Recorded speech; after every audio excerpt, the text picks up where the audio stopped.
Olá, tudo bem? Você está no canal oficial da Igreja CI em Navegantes. Antes de você ouvir essa poderosa mensagem do Evangelho do nosso Senhor Jesus Cristo, que pode transformar a sua vida, eu quero te convidar para você se inscrever no nosso canal e compartilhar essa mensagem. Agora sim, a mensagem será liberada. Que Deus te abençoe.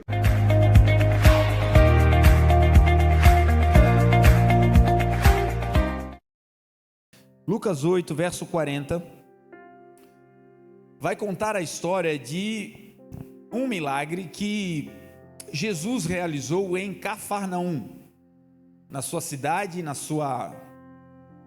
sede, do seu ministério. Jesus elegeu a cidade de Cafarnaum para ali realizar milagres, fazer a sua obra. Foi ali que Jesus começou, o seu trabalho. E grandes coisas aconteceram nessa cidade, nessa pequena aldeia, às margens do Mar da Galileia, que é a cidade de Cafarnaum. E esse texto que nós vamos ler e vamos tirar aí princípios para uma vida de milagres. Esse é o tema da noite de hoje, acreditar em Jesus que continua fazendo milagres. O milagre, ele é uma expressão, obviamente, que não é rotineira, não são todos os dias e toda hora que nós vemos milagres acontecendo, mas nós sabemos que os milagres, eles são uma especialidade de Deus, uma especialidade de Jesus. E para nós que cremos no Senhor, é necessário que a nossa fé também esteja para além das coisas do plano natural. Confiar em Deus e crer no Senhor apenas para esse tempo, disse a palavra, seria nos tornar mais dignos de misericórdia do que todos os outros homens. Crer em Deus e depositar a nossa fé e a nossa esperança apenas para as coisas físicas e naturais, seria como que se nós tivéssemos uma carência de misericórdia de Deus acima de qualquer outra pessoa dessa terra. Então Deus, na sua palavra, quer nos levar a uma vida de fé, mas que essa fé não se baseie apenas em conquistas do plano natural. E essas conquistas que ultrapassam a barreira do plano natural, nós podemos chamar de sinais, maravilhas, prodígios e milagres. Milagres são coisas que só Deus pode realizar. Talvez você está aqui hoje e você tenha uma dependência na sua vida, ou uma pendência, ou uma carência, ou uma área da sua vida em que você diz: nessa área eu preciso mais do que uma ajuda terapêutica, mais do que o auxílio de uma ferramenta humana. Nessa área eu preciso de verdade de um milagre. Talvez o milagre que você precise não é para você, mas para o seu marido, para a sua esposa, para o seu filho, para a sua filha. Talvez o milagre que você esteja buscando em Deus é um milagre que não pode ser contado do lado de fora ou mostrado do lado de fora, porque a área que você precisa que Deus faça um milagre, algo especial, está aqui dentro. Talvez na sua mente, para te liberar de opressões, de pensamentos nebulosos que por vezes te tiram do norte e te impedem de viver a plenitude do que Deus tem para a sua vida. Algumas pessoas, o milagre que tanto necessitam, e eu creio que a maioria de nós, os milagres mais intensos que precisamos são os milagres que ocorrem dentro do coração.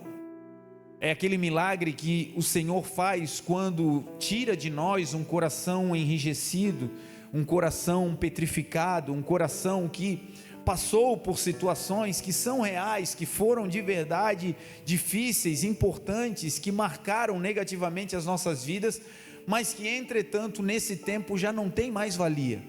E nós, humanamente, às vezes temos dificuldade de deixar essas coisas velhas para trás e seguir em uma vida de novidade de vida, que é o que propõe a palavra de Deus.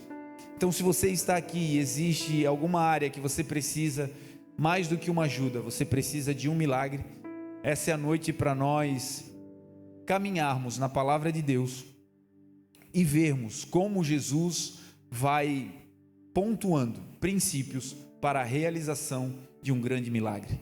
Então eu quero te convidar a entrar nesse texto com esse olhar, um olhar de quem hoje está se aproximando de Jesus para viver talvez o grande milagre da sua história até aqui, em nome de Jesus. Amém? Lucas 8, verso 40 diz assim: quando Jesus voltou, uma multidão o recebeu com alegria, pois todos o esperavam.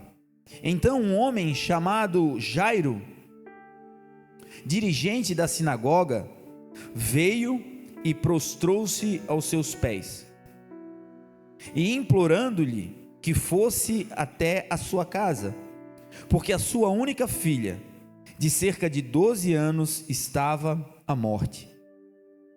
Estando Jesus a caminho, a multidão o comprimia, e estava ali uma certa mulher que havia 12 anos, estava sofrendo de uma hemorragia e gastou tudo o que tinha com os médicos, mas ninguém pôde curá-la.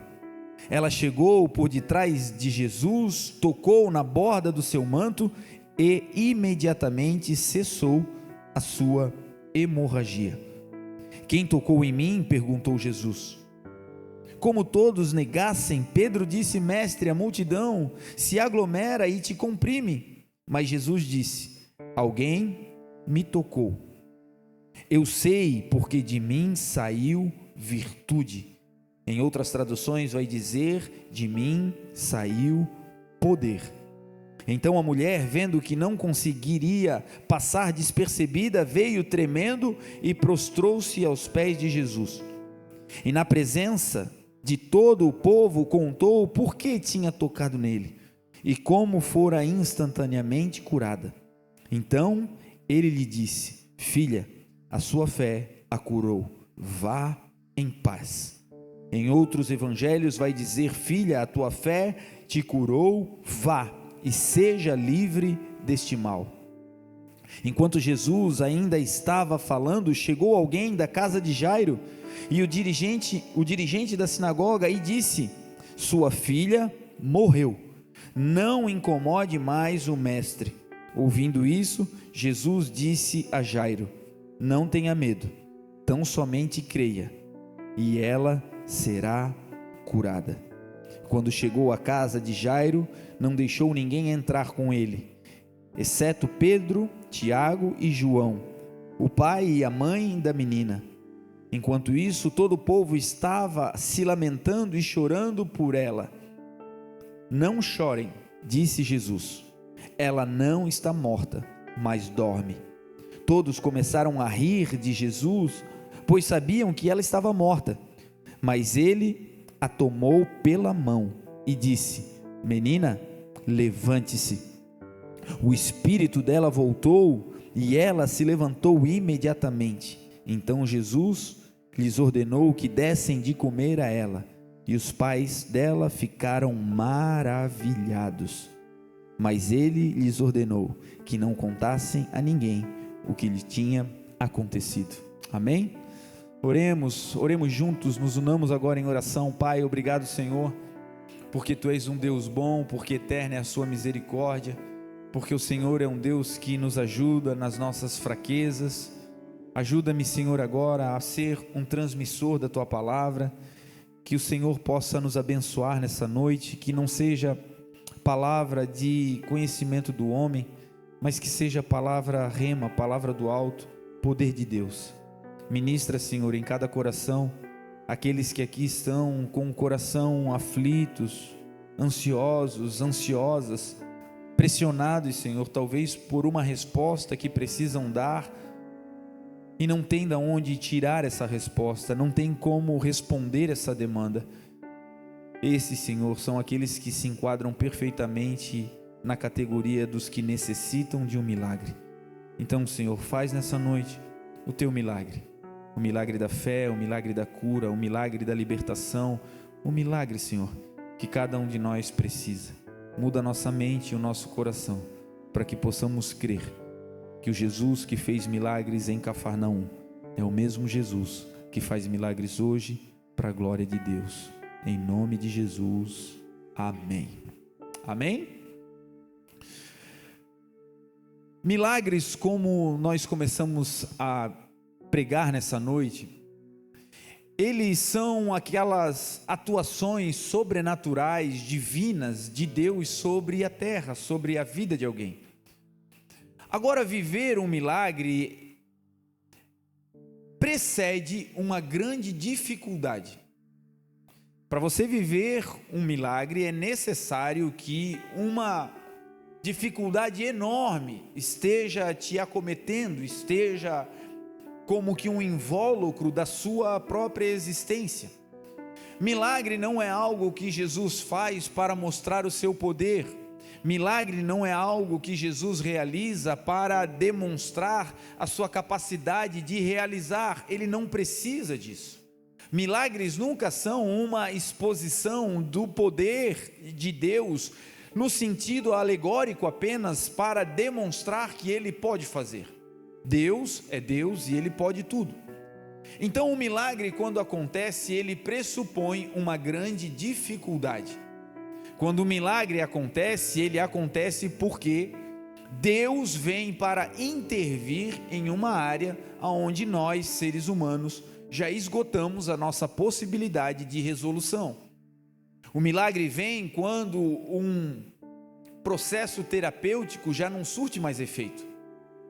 O milagre vem quando os médicos já não conseguem mais realizar através da medicina, da ciência, do tratamento, não conseguem mais fazer com que aquela doença, aquela neoplasia, aquele câncer, aquele nódulo desapareça. Quando as impossibilidades humanas chegam, aí então se estabelece a possibilidade real de um milagre vindo do alto, vindo de Deus. É quando a família já está em frangalhos, é quando o casamento já está despedaçado, é quando as esperanças de reconciliação já se esgotaram e que tudo que era humano foi feito e agora já não resta mais possibilidade humana. É nessa hora que então um milagre do Senhor pode acontecer, porque aí nós entramos na categoria das coisas impossíveis ao homem. Aquilo que é impossível ao homem, Lucas 1,37 vai dizer que para Deus nada é impossível. Então, para nós, o que é uma limitação, e para a ciência, para a medicina, para a psicologia, para a psiquiatria, aquilo que é algo irreversível, para Deus é apenas um caminho, um viés, uma rota, aonde o poder dele pode colidir com esse lugar nosso de falta de respostas, e ali nessa colisão um milagre será deflagrado.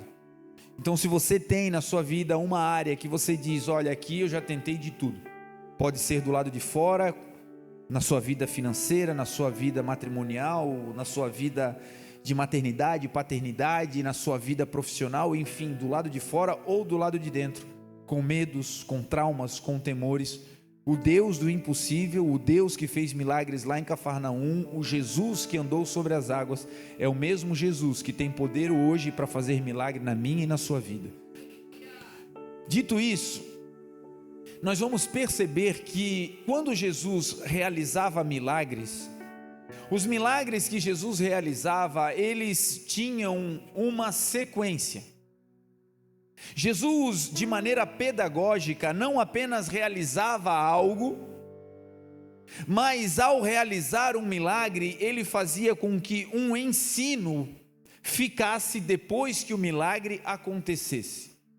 Todas as vezes que você vai ver Jesus realizando algo, curando um leproso, libertando um cativo, curando alguém que tinha dificuldades de voltar a enxergar, ou até mesmo cegos de nascença, quando Jesus fazia um milagre, depois que o milagre passava, ficava um ensino. E nesse texto nós vamos ver um passo a passo de Jesus preparando o ambiente, preparando o caminho para chegar na realização de um grande milagre. Nós vamos ver um passo a passo aonde Jesus vai montando todo um cenário e vai preparando as pessoas para que aquele milagre acontecesse. O texto que nós lemos vai dizer que Jesus, voltando, ele estava em uma outra região. Nesse dia Jesus tinha feito uma travessia com os discípulos, e ele tinha atravessado o mar da Galileia e tinha ido para a região de Decápolis. E Jesus chegou naquela região, no mar da Galileia, na margem sudoeste do mar da Galileia, aonde havia uma cidade chamada Gadara. E naquela cidade havia um homem que durante anos estava atormentado. Aquele homem era preso com cadeias, com correntes, mas os espíritos malignos que habitavam nele faziam com que ele rompesse as cadeias, rompesse os grilhões. Ele vivia já sem roupa, completamente envergonhado, vivia nos sepulcros, morava no cemitério, ou seja, habitava onde haviam trevas. E esse homem era o escárnio da cidade. Ele vivia desequilibrado emocionalmente, desequilibrado psicologicamente, e ele era ali naquela cidade o vetor da vergonha de toda aquela região. Todos o conheciam. E Jesus atravessa o mar e vai até aquela região, e quando ele chega naquele lugar, o texto diz que quando Jesus sai do barco, quando Jesus pisa na terra, aquele homem atormentado, não se sabe há quantos anos, mas naquele momento em que Jesus está no mesmo lugar que ele está, imediatamente aquele homem vem correndo na direção de Jesus, se prostra e adora a Jesus. Durante anos vivendo uma vida sem sentido, durante anos vivendo uma vida de perturbações, quando Jesus chega no lugar onde ele está, a lucidez começa a brotar. E é isso que Jesus continua fazendo. Para realizar um milagre, a primeira coisa que Jesus faz é se aproximar de nós. Seria impossível, gente, viver um milagre com a nossa capacidade humana de buscar a Jesus. Hoje nós estamos aqui e todos nós chegamos aqui inspirados pelo Espírito Santo que nos trouxe. Você determinou no seu coração se arrumar, sair de casa e vir, talvez deixando de lado outras opções, outras coisas que você poderia fazer, mas tomou uma decisão de vir até a igreja. E ao vir até a igreja, é inquestionável que você se aproximou de Jesus, que essa é a casa do Senhor e é o lugar onde estamos falando no seu nome, aonde nos reunimos no seu nome. Jesus disse: aonde estiverem 2 ou 3 reunidos no meu nome, ali eu vou estar no meio de vocês. Então, quando saímos de casa com esse coração para virmos até aqui, nós nos aproximamos de Jesus.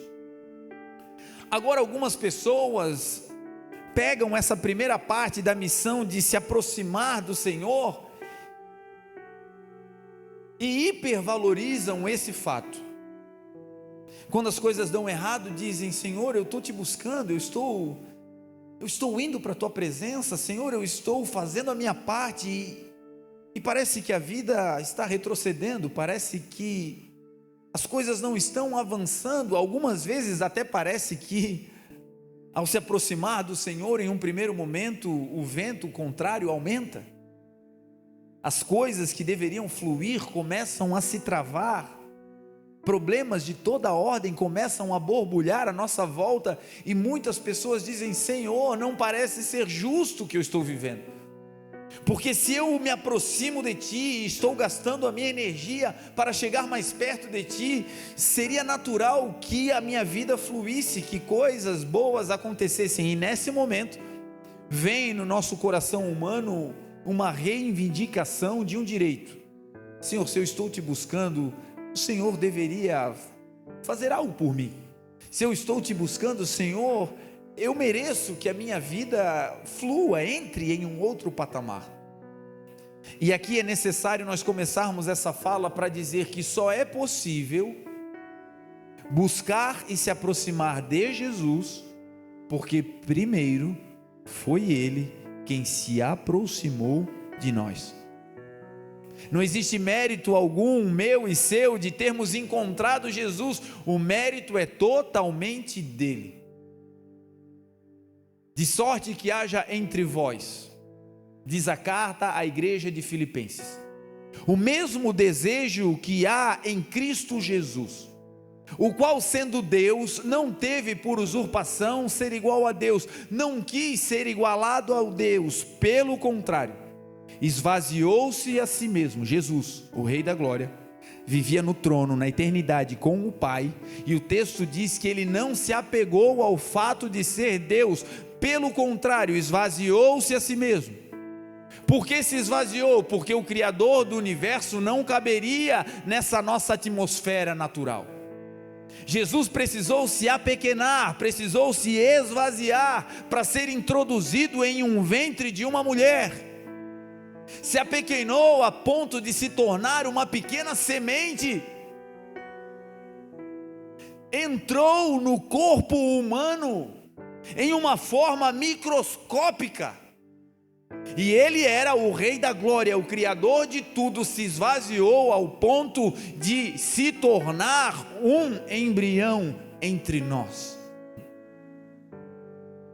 Não apenas se esvaziou, mas tornou-se servo, diz a palavra, fazendo-se semelhante aos homens. Jesus, o Rei da Glória, o Filho de Deus, aquele que estava nos lugares celestiais, no trono da glória, ele decide não se apegar ao título de Deus e desce. E ao descer, para entrar na nossa atmosfera, para entrar nesse lugar que nós chamamos de plano existencial de vida, ele se esvazia, se diminui e se torna semelhante a um homem, semelhante a nós nas dores, na fraqueza, nas limitações. Em tudo foi tentado, mas em nada cometeu pecado. Se tornou semelhante a nós em tudo. Por isso a palavra diz que nós não temos um sumo sacerdote que não possa se compadecer de nós. Antes temos um sumo sacerdote que nos ajuda em cada uma das nossas fraquezas.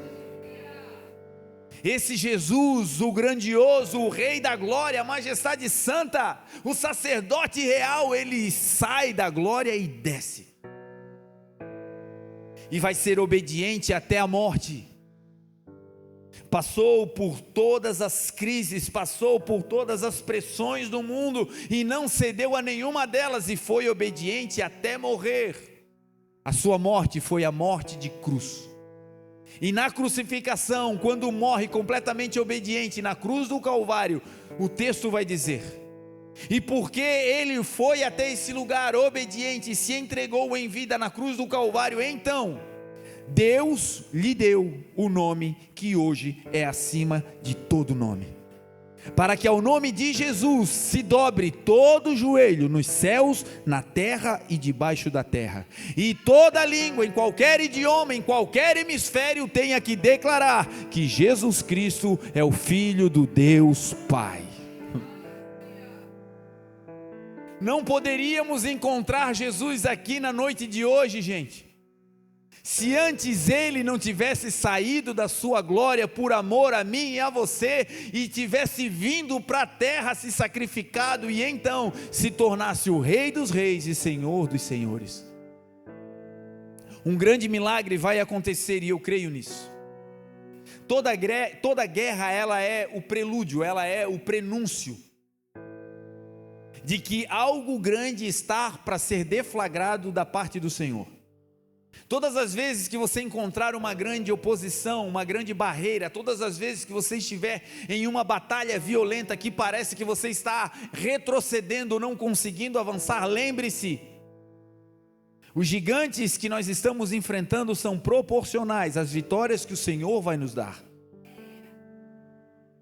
E esse grande milagre só aconteceu porque o texto diz que Jesus voltando, Jairo tinha uma filha que estava à beira da morte, e o texto vai dizer que ele foi até Jesus. Mas por que ele foi até Jesus? Porque antes, Jesus sai de Gadara, sai de Decápolis, depois de liberar aquele homem, depois de livrar aquele homem, Jesus volta. Jesus voltando significa dizer que Jesus se tornou possível de ser encontrado. Todo milagre começa com Jesus se tornando possível de ser encontrado por mim e por você. Se ele ficasse em Decápolis, aquele homem não teria condições de pegar uma embarcação e encontrá-lo a ponto de voltar com a sua filha e ter uma solução natural a ela. Nem sobrenatural, era impossível para aquele homem fazer aquela travessia. Então o que Jesus faz? Ele se aproxima. Nessa noite Jesus está mais uma vez se aproximando de mim e de você, chegando em um lugar aonde a minha voz e a sua voz conseguem alcançar o seu coração. Ele se coloca diante de mim e de você como alguém que, como o texto diz, estava voltando, e esse é o primeiro grande passo para um milagre. É que Jesus, apesar das nossas debilidades, ele sempre volta. Ele sempre nos dá uma nova oportunidade. Lá em Cafarnaum haviam dois tipos de pessoas. Pessoas que estavam recebendo Jesus de volta, porque realmente o conheciam, tinham intimidade com ele e se alegraram quando ele voltou.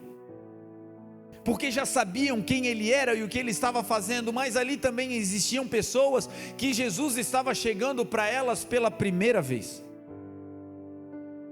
Se você conhece ao Senhor e durante um tempo ficou meio que em stand-by, não deixou os caminhos do Senhor, não foi para uma vida dissoluta, mas simplesmente viveu um período aquém daquilo que você sabe que você carrega, um período aquém dos dons, do ministério, da capacidade que o Senhor te deu e que outrora talvez você já exerceu com maestria, mas coisas aconteceram e você se colocou nesse lugar de ficar em stand-by. Eu não estou fora do plano do Senhor, mas eu também não me envolvo mais ao ponto de me desgastar pela causa do reino. Para essas pessoas, naquele dia em Cafarnaum, Jesus voltou. E hoje ele está voltando também para mim e para você, dizendo: se você está longe desse propósito, se você viveu uma vida não longe dos meus caminhos, mas aquém daquilo que eu te chamei para ser, hoje eu estou voltando com toda a força para te reposicionar e fazer um milagre na tua história. Lá em Cafarnaum haviam pessoas que quando Jesus voltou e se aproximou, estavam recebendo Jesus pela primeira vez. Eram pessoas que escutaram, ouviram, talvez falar do Jesus que fazia milagres, mas quando chegaram em Cafarnaum, ele já não estava mais.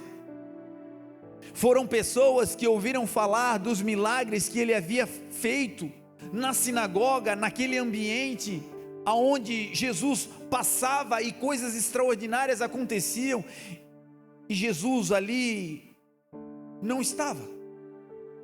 Essas pessoas estavam sabendo, conhecendo quem Jesus era por ouvir falar, mas quando o texto se completa e Jesus volta para Cafarnaum, algumas pessoas, na volta de Jesus, receberam ele pela primeira vez.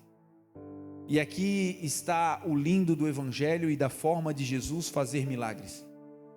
É que não importa o nosso tempo de serviço, não importa se já tivemos grandes experiências com o Senhor, uma vida inteira de serviço, se paramos por um tempo ou se chegamos hoje, agora. Jesus é aquele que volta para os que já o conhecem, mas também é aquele que sempre se aproxima daqueles que estão chegando pela primeira vez. E o lindo de Jesus é que ele nos equaliza. Não é pelo muito falar, não é pela nossa quantidade de horas com ele, não. O que o Senhor quer nessa noite para fazer o milagre é um coração que o receba de maneira aberta. Já fiz e parei, Senhor, mas eu estou disposto. Se o Senhor me acender, se o Senhor colocar de novo essa esperança viva no meu coração, Senhor, se o Senhor fizer esse milagre em mim, porque humanamente eu já não consigo mais voltar para aquele lugar aonde eu queimava, então ajuda-me, Senhor. Se prepare, porque essa é a noite que o Senhor vai começar a te aquecer para a glória de Deus. E se é a primeira vez, se você ouviu falar, mas com você um grande milagre nunca aconteceu, que essa também seja a noite de você voltar para casa com um milagre poderoso para contar, que vai mudar a tua história. Jesus voltou, se aproximou, e essa é a marca do milagre. Os milagres acontecem porque Ele se aproxima, porque Ele chega perto de nós. E o texto diz que as pessoas em Cafarnaum o receberam com alegria. Esse é o segundo passo para o preparar do ambiente para que o milagre aconteça. O primeiro é, obviamente, a proximidade de Jesus. Sem Jesus, milagres não acontecem, e Ele é aquele que vem. Ainda que alguns digam: olha, a promessa está demorando, a palavra do Senhor diz: ainda que demore, espere a promessa, porque certamente aquele que prometeu, Ele virá e não tardará. Ainda que alguns tenham a promessa por tardia, certamente ela acontecerá e não tardará. Demora é uma espécie de avaliação humana que nós temos sobre aquilo que Deus disse que iria fazer. Deus disse que vai te levantar ministerialmente, que vai te levar às nações, que vai mudar o teu casamento, que vai gerar filhos no seu ventre, que vai te posicionar como um sacerdote. Deus disse que vai edificar a tua casa, que vai te prosperar, coisas que você não escutou dos homens, Deus te falou. E aí, quando ouvimos a palavra, o nosso coração imediatista logo pensa: Senhor, se falou, é agora. E aí o tempo, até que isso se cumpra, ele está nas mãos do Senhor. E enquanto a promessa não se cumpre, muitas vezes a nossa avaliação é: está demorando. Agora, meu irmão, não confunda demora com atraso. A palavra de Deus garante: pode até demorar aos nossos olhos, mas jamais Jesus chegará atrasado. Aquele que há de vir, em breve virá e jamais tardará. O segundo grande passo para a preparação do ambiente é que quando Jesus chega, o texto diz que o povo estava esperando Ele com alegria. Toda a multidão, vai dizer Lucas, toda essa multidão esperando Jesus com alegria incluía pessoas endividadas, incluía pessoas que estavam com familiares à beira da morte, como Jairo, incluía uma mulher que há 12 anos padecia de um fluxo, de uma hemorragia, que estava já com todas as suas finanças comprometidas, tinha gastado tudo, e ainda continuava doente. Essa mulher também se incluía em toda a multidão, e o texto diz que toda a multidão o aguardava com alegria.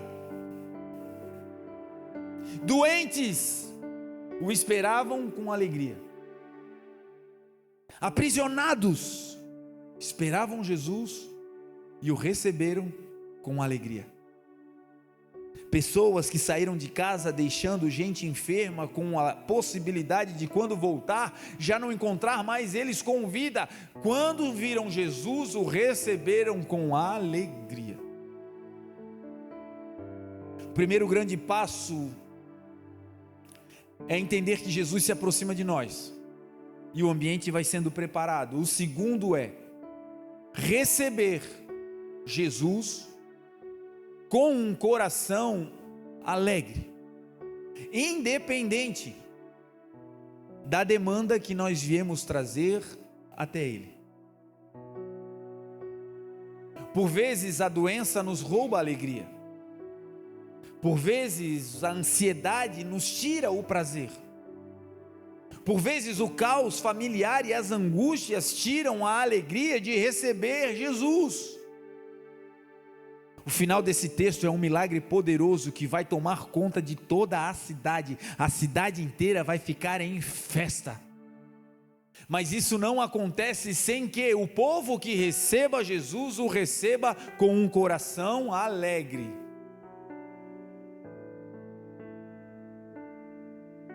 A Bíblia vai dizer que existe uma categoria de louvor que chama-se sacrifício de louvor. Sacrifício de louvor é quando você, para louvar a Deus, não faz isso de maneira orgânica, de maneira fluida. É um tipo de louvor e de adoração que nós damos a Deus, que é resultado de um sacrifício. Para louvar a Deus naqueles dias, você não louva por alegria daquilo que você está vivendo, mas você louva a Deus de maneira racional, de maneira consciente, de maneira sacrificial. É o dia em que a porta de emprego se fechou e ainda assim você volta para casa dizendo: ainda que eu ande por vale de sombra ou de morte, eu não vou temer mal algum, porque Jesus está comigo. É naquele dia em que os amigos abandonam e que você se sente só, e aí você se lembra do que Jesus disse: eis que eu estarei convosco todos os dias, até a consumação dos séculos. Amém. É quando a casa está caindo, é quando parece que tudo está se desfazendo, e ainda assim você louva ao Senhor, dando a Ele um sacrifício de louvor, porque louvar o Senhor no dia mau é um sacrifício, mas esse sacrifício de louvor agrada demais a Deus.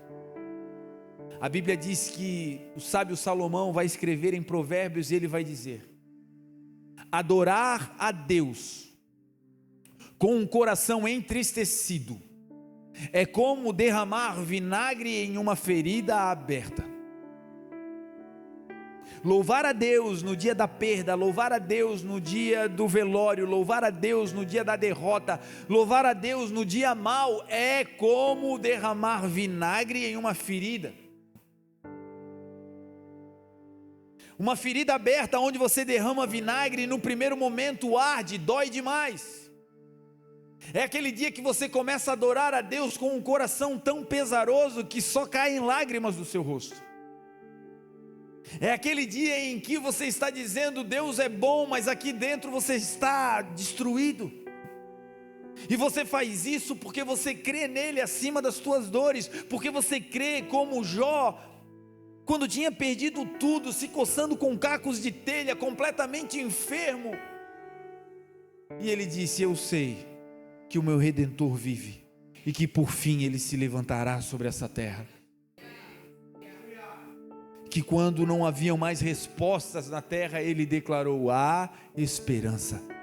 Para a árvore que, se for cortada, ainda se renovará, e não cessarão seus renovos, se a sua raiz envelhecer na terra, o seu tronco morrer no pó, ao cheiro das águas brotará, e dará ramos como a planta,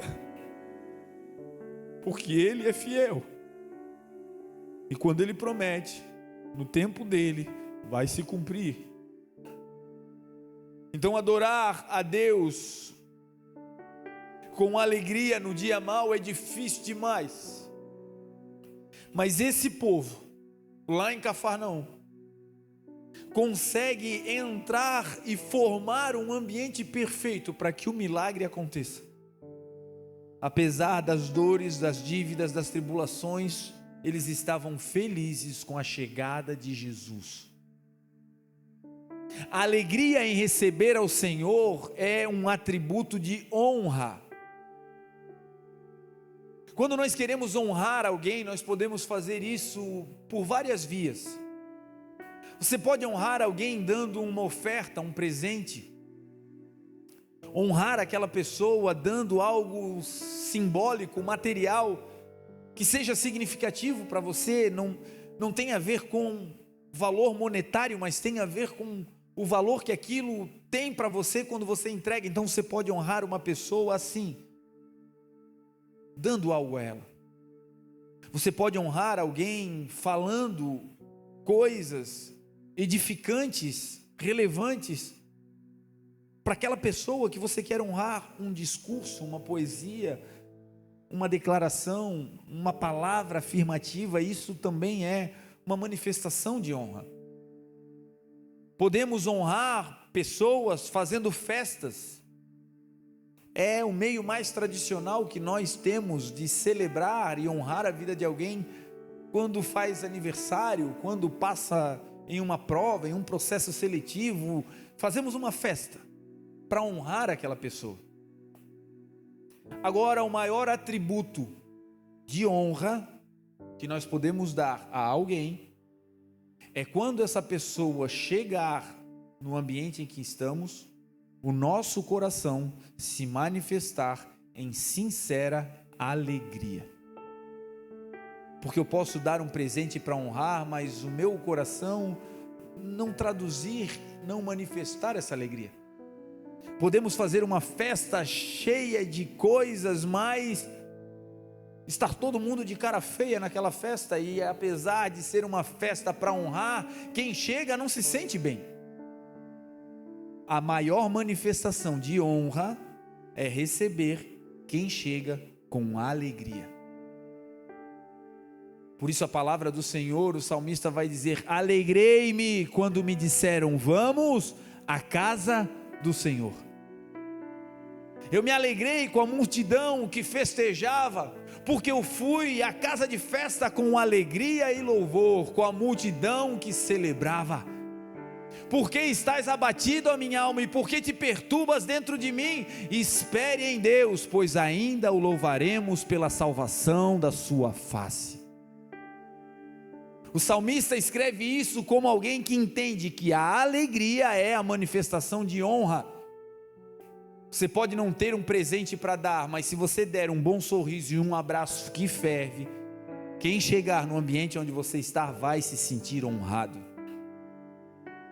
E o que daremos nós ao Senhor?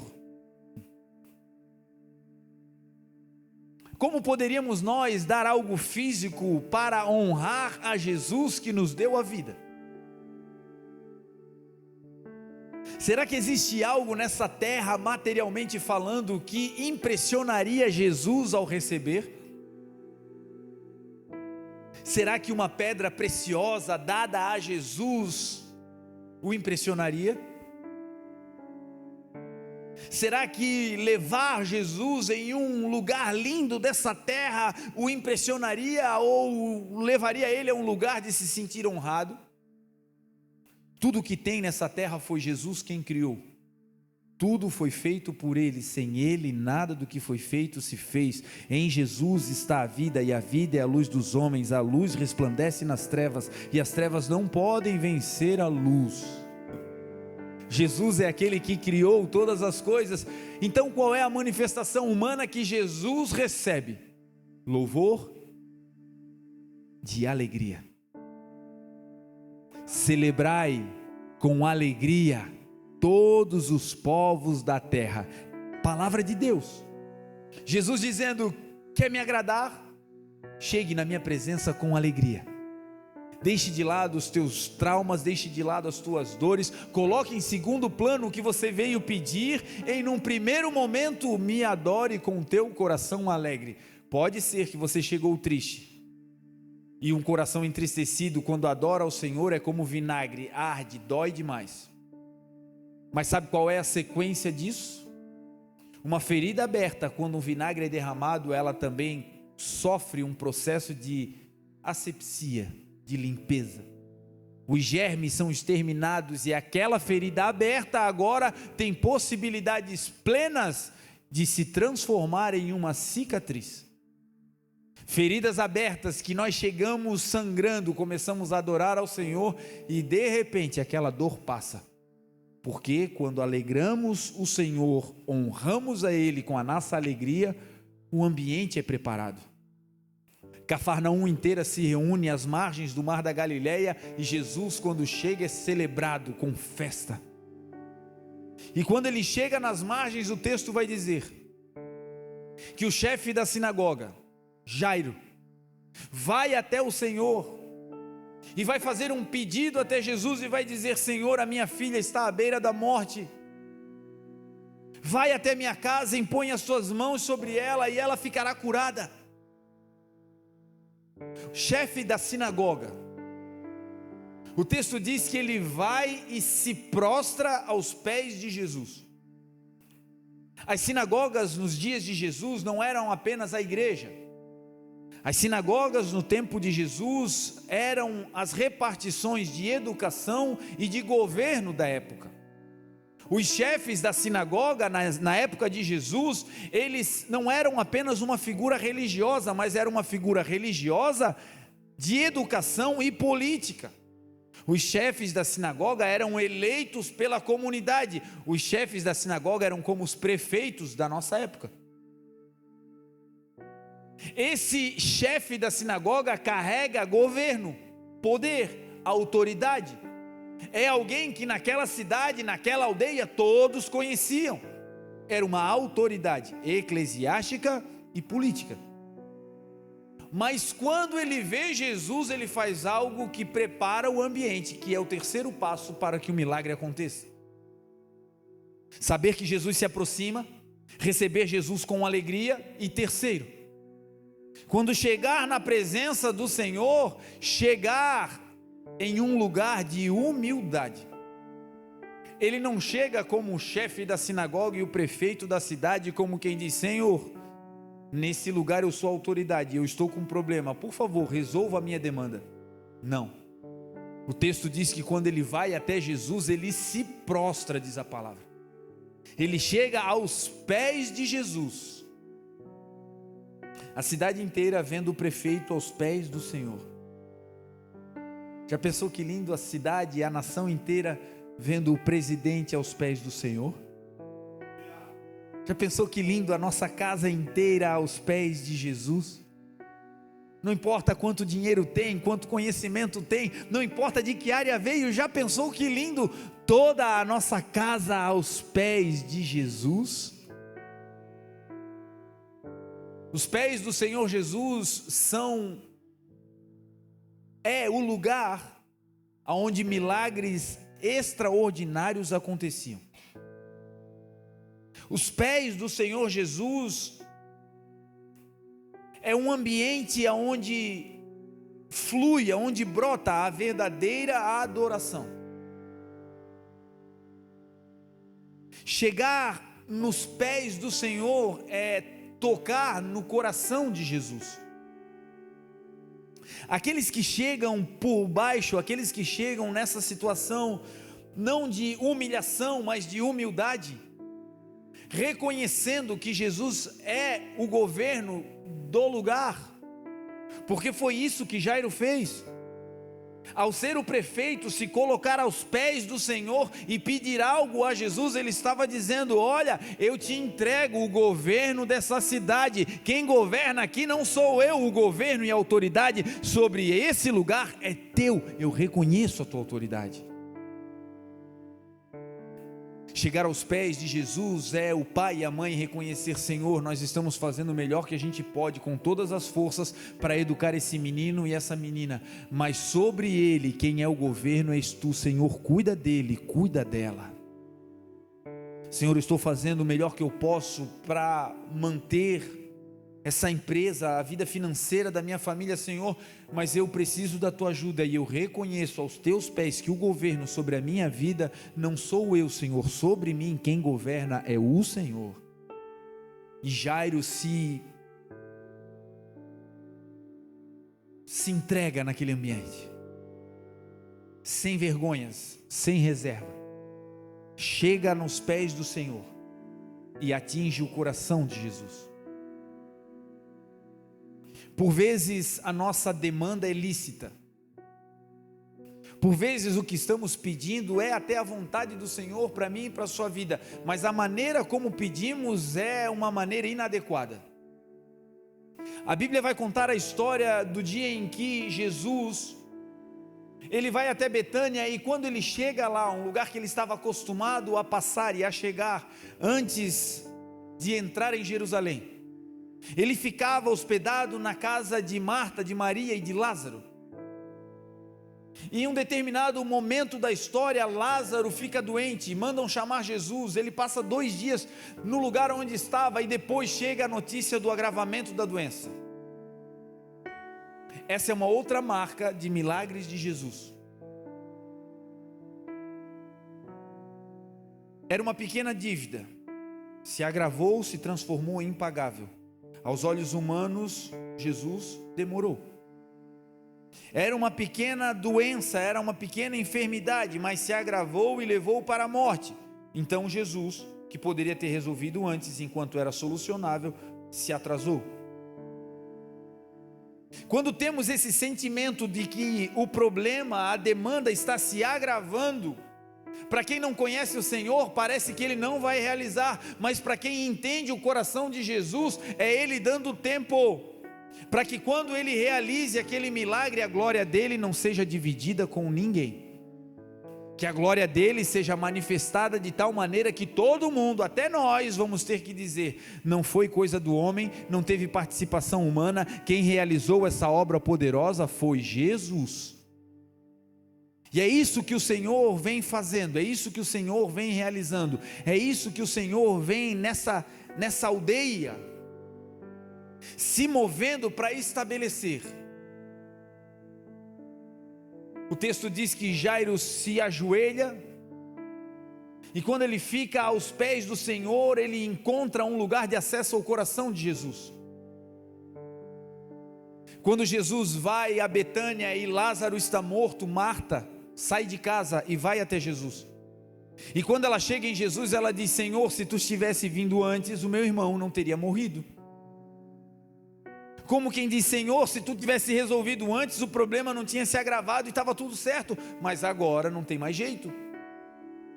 Quando Marta vai chamar Maria, Maria vem, e ela fala as mesmas coisas para Jesus, as mesmas palavras: Senhor, se tu estivesse aqui, o meu irmão não teria morrido. Só que o texto diz que Maria fala as mesmas coisas, mas fala em uma posição diferente de Marta. Marta questiona Jesus dizendo: Senhor, tu demorou, tu te atrasastes. As mesmas palavras de Maria. Só que o texto diz que Maria, quando fala, antes de falar, ela se prostra aos pés de Jesus. E ao se prostrar, ela diz as mesmas coisas: Senhor, Senhor, se tu estivesse aqui, a vida não teria saído do meu irmão, as coisas teriam sido diferentes. Marta, quando fala como quem cobra, não moveu os pés do Senhor. Ela falava num tom de autoridade, de reivindicação, e os pés do Senhor não se moveram. Quando Maria vem e se prostra aos pés, e ela declara: Senhor, se o meu irmão não estivesse vivo, se o Senhor tivesse vindo antes, ele não teria morrido. Quando ela fala isso, a fala dela é de alguém que atingiu não apenas os pés, mas moveu o coração de Jesus. E o texto diz que Jesus diz para ela: me mostra aonde vocês o colocaram. Senhor, já passaram-se 4 dias, ele cheira mal, e Jesus insiste aonde o colocaram. E o texto diz que ela e Jesus agora vão se aproximando do lugar aonde o milagre precisava acontecer. Esse é o lugar, gente, não o lugar de dar ordens ao Senhor, mas o lugar de entrar nos pés dele e dizer: Senhor, eu sei que tu tudo podes, e que nenhum dos teus planos podem ser frustrados. Ajuda-me, Senhor. Entra nesse lugar, Senhor, e se move na minha vida e muda a minha história, Senhor. Porque nesse lugar, aos pés do Senhor, meu irmão, o seu coração vai se mover em nosso favor.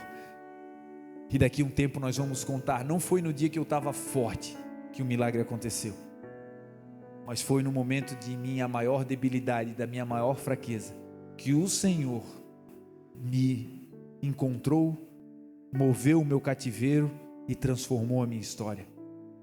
Jairo vai nesse lugar, fala com o Senhor, e imediatamente Jesus começa a ir para a casa dele. Não precisa explicar muita coisa, não precisa falar muitas coisas, só precisa entrar no lugar certo. E esse lugar era os pés. Quando Jesus recebe Jairo, imediatamente ele começa a se mover para ir até a casa de Jairo. Cafarnaum era uma localidade pequena. Cafarnaum era um lugar diminuto, não era um ambiente grande, era um ambiente pequeno. E quando eles vão para esse lugar, quando Jesus começa a se mover no meio do caminho, uma mulher que tinha exatamente a idade cronológica de tempo de enfermidade que a filha de Jairo tinha de vida. 12 anos a filha de Jairo estava para morrer, e durante 12 anos uma mulher sofria com fluxo de sangue. E o texto diz que essa mulher vem, encontra a multidão e vai por baixo e toca na orla do Senhor. ao tocar instantaneamente de Jesus sai poder. Perceba? Jairo vai aos pés e Jesus se move com ele. Essa mulher vem por baixo, no nível dos pés, e toca e é instantaneamente curada. Uma mulher pecadora entra na casa de Simão, o publicano, e quando ela entra naquele lugar, ela vai aos pés do Senhor, começa a chorar sobre os pés do Senhor, enxugar os seus pés com seus cabelos, unge os pés do Senhor com um unguento, quebra o vaso de alabastro e ali unge o Senhor. E naquele dia o Senhor disse: o que essa mulher está fazendo? Ela está fazendo algo que vai me preparar para a sepultura, e tudo que ela está fazendo, por onde esse evangelho for contado, ninguém se esquecerá dessa história, e o nome dessa mulher sempre será lembrada, e 2000 anos depois ela está sendo lembrada hoje, porque atingiu os pés do Senhor. Ao atingir os pés, o coração de Jesus se move. Essa mulher é curada, e agora vem o quarto princípio do milagre. Como nos comportamos enquanto esperamos o milagre que precisamos e vemos o milagre acontecendo com o outro? Como nos comportamos quando é o ventre da outra que está gerando? Como nos comportamos enquanto é o outro que está avançando, prosperando, sendo chamado? Como nos comportamos enquanto Deus está fazendo coisas na vida do outro? E talvez enquanto Ele está fazendo na vida do outro, é na mesma área que precisamos para nós, e aí parece uma incongruência, e aí parece que Deus tem preferidos, e não. Se tem uma coisa que o nosso Deus é justo, trata todos nós com equidade. Perto está o Senhor, diz a palavra, por isso seja manifestado o vosso equilíbrio diante de todos os homens. O nosso Deus é um Deus de justiça. Agora, quando o milagre que precisamos acontece na vida do outro, é um treino. Talvez é o passo mais difícil, celebrar a vitória do outro na área em que estamos sendo derrotados. Celebrar a conquista do outro enquanto também precisamos de avanço na mesma área. Porque pensamos: Senhor, eu também preciso, por que com ele e não comigo?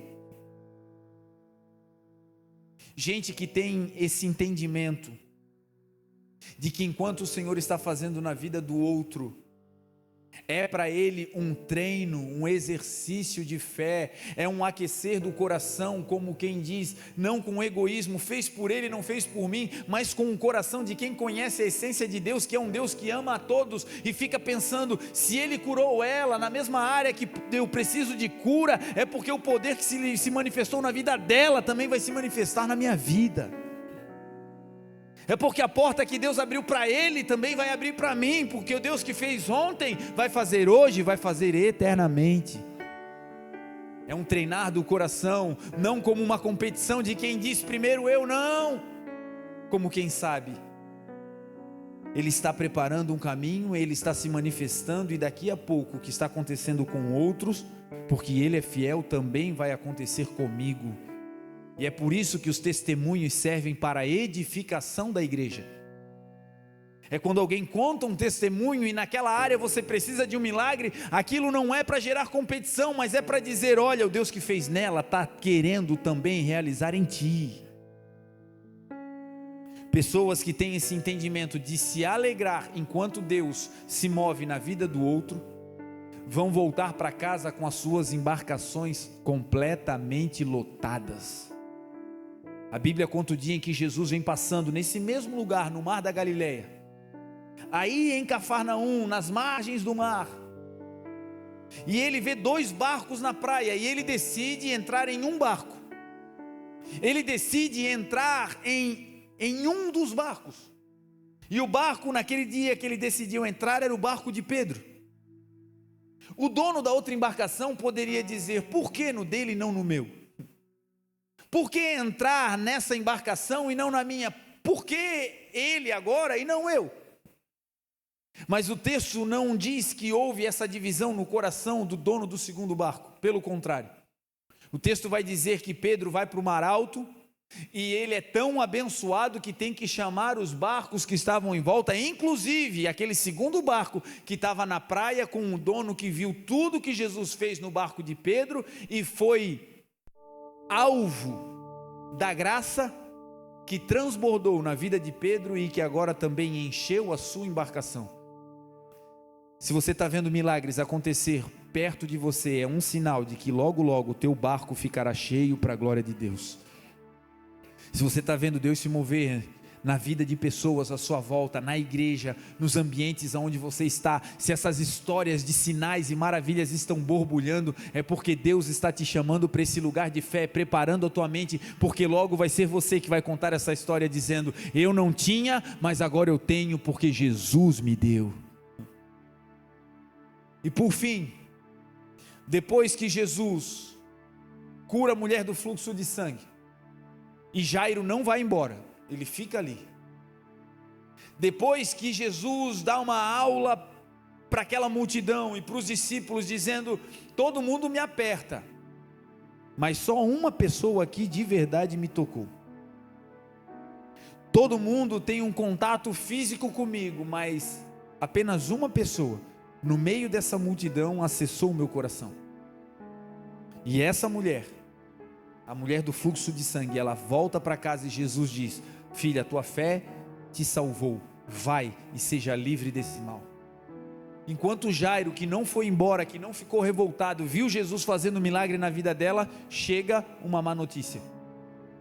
E a notícia é: não incomode mais o mestre, a tua filha morreu. Estava grave, mas agora é insolucionável.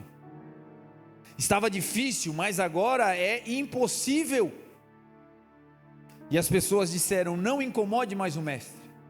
O mundo estava dizendo: não creia nisso, não creia nesse poder, não creia que ele pode fazer algo, não creia que ele pode mudar a tua história, não creia nisso, não creia nisso. E aí Jesus olha para Jairo e vai dar a quinta aula. Jesus vai dizer: Jairo, não temas, somente creia. A notícia agora é que o pai que saiu de casa pedindo cura para sua filha, agora tem uma menina morta na sua casa. E agora Jesus olha para ele e diz: Jairo, primeira coisa que eu te peço, que pode impedir o milagre, que pode impedir a ação que eu quero realizar na vida da tua filha, é o medo. Começamos essa noite cantando que nós não devemos ter medo, que devemos nos alegrar no Senhor, que devemos estar felizes com aquilo que o Senhor está fazendo, porque o medo é uma barreira que se levanta contra a nossa fé. E aí Jesus vai dizer: Jairo, não temas, somente creia. Aqui está a chave do milagre.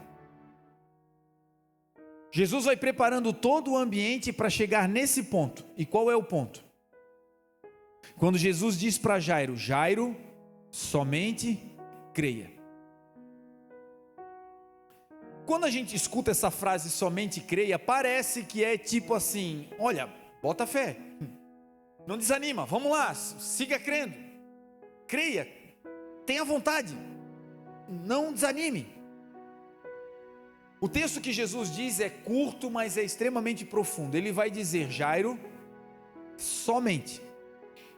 A palavra somente significa única e exclusivamente, faça somente isso.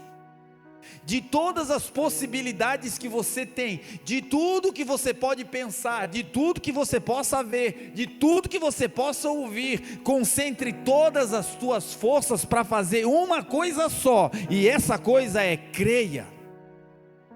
Não é somente creia no sentido de bota fé, não, é juntar todas as tuas forças, todas as tuas capacidades intelectuais, tudo que você pode, e concentrar apenas em crer que Deus hoje vai fazer algo por mim e por você.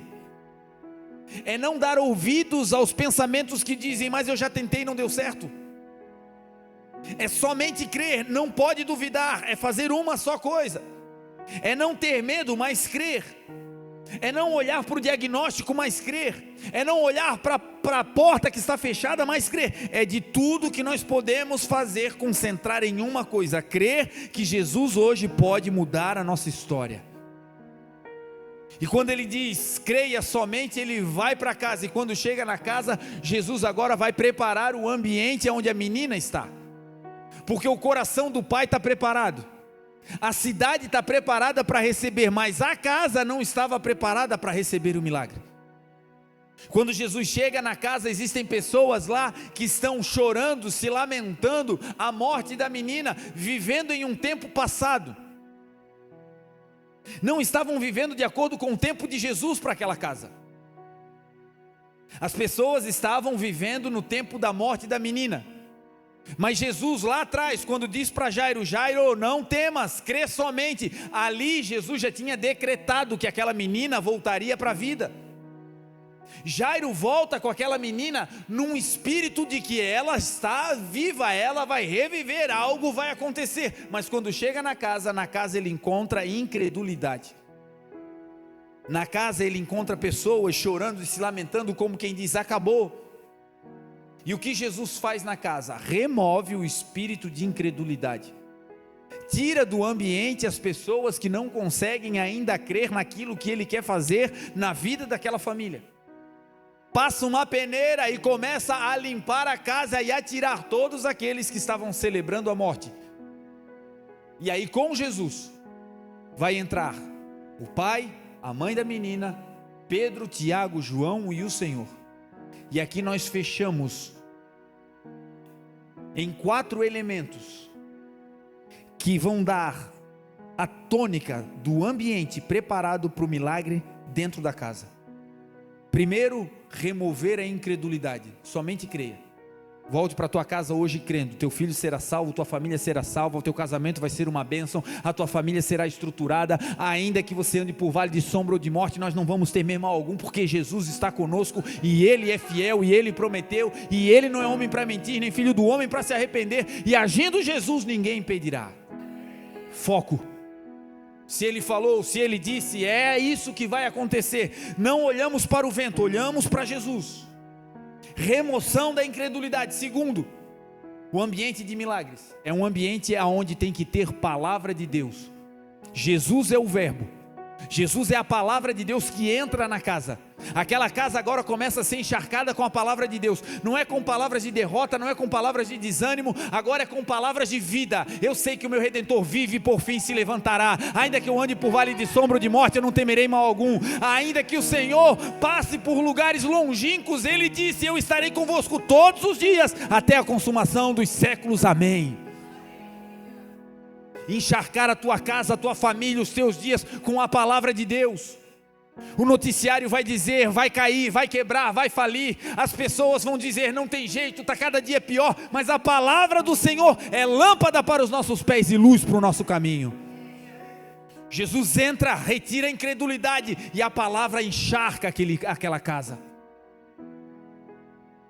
O ambiente de milagres é um ambiente onde a incredulidade sai e a palavra entra. E o ambiente de milagres é um ambiente onde a intimidade com Jesus faz parte da casa. Não existe ninguém mais íntimo de Jesus do que os discípulos, Pedro, Tiago e João. Eles representam a intimidade com Jesus, que entra na casa junto com a palavra. E a palavra de Deus com intimidade no secreto, meu irmão, é milagre na certa. E por fim, o pai e a mãe da menina, que representam o amor. Ninguém amava mais aquela menina do que o pai e a mãe.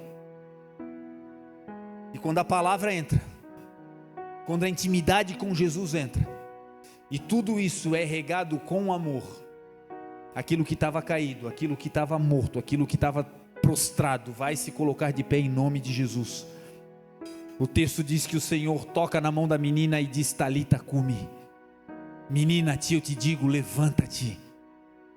E quando ele pega aquela menina, ela se coloca de pé. Os ouvidos dela não escutaram aquela palavra. Fisicamente, o aparelho auditivo não funcionava mais, estava morto. Porque não é com o ouvido que nós ouvimos a palavra, é com o coração. Tem gente que hoje pode estar longe da casa do Senhor, mas se uma palavra sair daqui, pega ele lá onde ele está, onde estiver, porque Deus é fiel. Creia no Senhor Jesus e será salvo tu e toda a tua casa, não vai escapar ninguém. Eu quero te convidar a nós nos levantarmos e orarmos agora.